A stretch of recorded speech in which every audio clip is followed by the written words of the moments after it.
75% des femmes demandent le divorce. 50% d'entre elles sont à la ménopause. Parfois, on se pose la question, est-ce que c'est pas la ménopause qui les a poussées à prendre cette décision? Mais à un moment donné, elles finissent par regretter ce choix. Parce que oui, les habitudes changent, le mode de vie change complètement. On est passé de couple à célibataire. Et donc, aujourd'hui, je vais vous décortiquer qu'est-ce qui pousse les femmes à divorcer et qu'est-ce qui fait que elles finissent par le regretter après. Si c'est la première fois que tu me découvres, moi c'est Danny Koné, coach en communication relationnelle.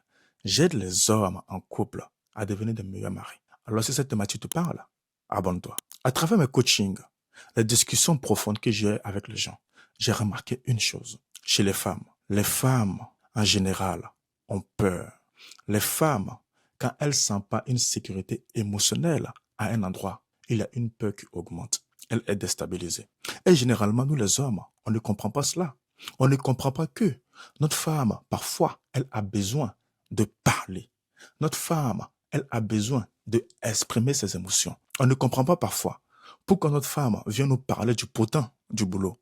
On trouve ça insignifiant pour nous parce que nous, on pense de manière rationnelle. On voit les choses différemment. Mais les femmes, c'est complètement différent. Et donc, quand la peur envahit la femme, elle cherche automatiquement à se rassurer. Et quand une femme dégage de la peur, vous allez voir que cette femme, elle hurle, elle critique beaucoup.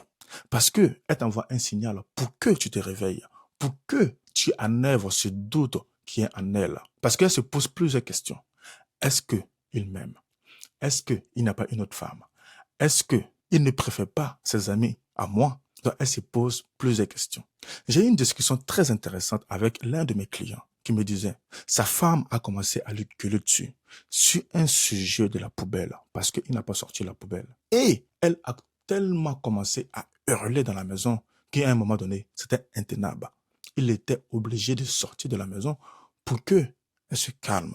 Et je peux vous garantir que le couple a frôlé le divorce parce que sa femme, dans son couple, ne se sentait pas en sécurité émotionnelle. Elle avait peur. Mais nous, les hommes, on ne comprend pas ça. Parfois, nous, on se dit, il faut qu'on ramène de l'argent à la maison. Il faut qu'on fasse notre partie de poker avec nos amis. Il faut qu'on fasse plus nos hobbies. Mais quand cela nous prend plus de temps et qu'on ne prend pas ce temps d'être avec elle, de passer du bon moment avec elle aussi, elle commence à se poser 1000 questions. C'est pour ça que j'ai dit en toute franchise, votre conjoint n'aime pas vos amis. Vos conjoints n'aiment pas trop quand vous passez 2 heures de plus, 1 heure de plus au boulot. Parce que les femmes sont dans une peur constante. Et quand tu délègues le leadership à une femme, je peux vous garantir que ce n'est pas son rôle premier. Les femmes ne sont pas de base. Je vais me mettre beaucoup de personnes à dos, mais de base, les femmes ne sont pas faites pour diriger, pour avoir un leadership incarné. Avoir un leadership incarné, c'est l'essence même du masculin. C'est nous, les hommes. On a des leaders, on prend des décisions et on avance. Or, les femmes, pour prendre une décision, parfois, elle est obligée de cogiter. Elle est indécise. Parfois, même, il y a ma copine qui me dit, tu sais très bien à quel point je suis indécise. Et donc, je ne suis pas en train de dire que toutes les femmes sont comme ça, parce que je sais qu'il y a des femmes qui ont du leadership dans certains domaines. Mais, de manière générale, c'est nous les hommes, on est des leaders.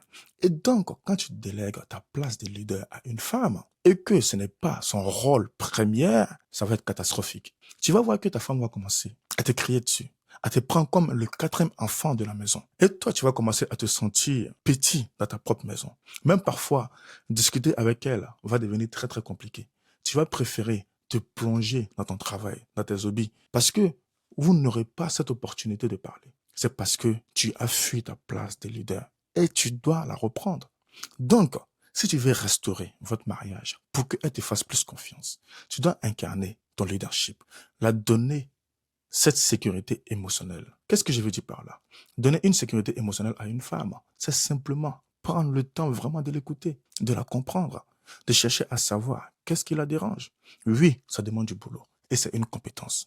Et donc, si aujourd'hui, tu es vraiment bloqué, vous êtes dans une crise de couple, vous n'arrivez même pas à dialoguer, je peux te garantir que tu peux apprendre cette compétence. C'est soit tu peux l'apprendre en lisant des livres ou en te faisant coacher par une personne qui traverse la même situation que toi et qui l'a dépassé. Donc, tout ce que je peux te dire, c'est que tu peux aller en description et télécharger mon guide de communication qui va te permettre de comment donner cette sécurité émotionnelle à ta conjointe pour que cette peur qui est en elle commence à se diluer et elle commence à te faire confiance. Maintenant que j'ai parlé aux hommes, mesdames, je vais vous parler en toute franchise. Vous, votre manière de vous connecter avec votre conjoint, c'est par la sécurité émotionnelle. C'est quand il crée des moments de qualité.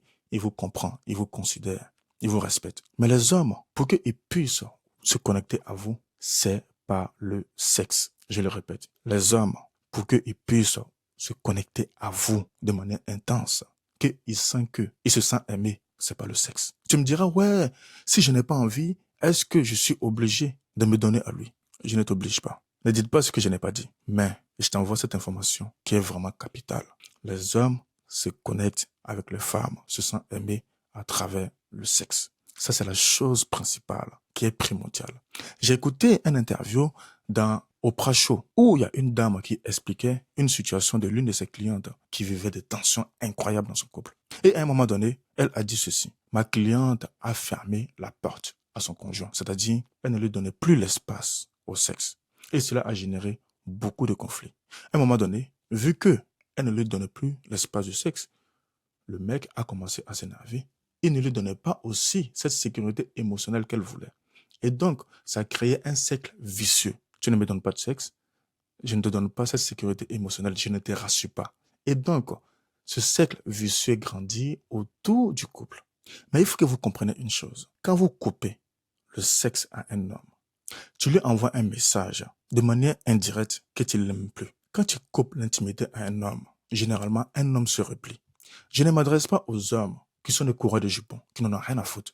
Je m'adresse aux hommes qui sont des papas, des salariés respectueux, des entrepreneurs, des hommes qui veulent évoluer, qui travaillent pour le bien-être de leur famille. Quand tu coupes le sexe à cet homme-là, il se sent perdu.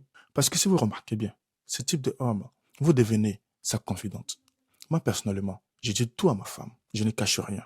Mais quand vous ne répondez pas à son besoin, et qu'est-ce qui se passe? Beaucoup de ces hommes-là se réfugient dans le travail, dans les hobbies, ou même parfois, ils sortent, ils vont marcher pendant des heures et des heures, juste pour ne pas être en contact avec vous, parce qu'ils se sentent blessés.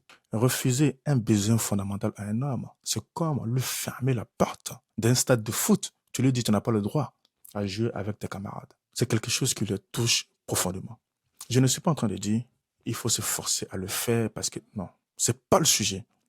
Mais 2 fois dans la semaine, c'est déjà énorme pour un homme.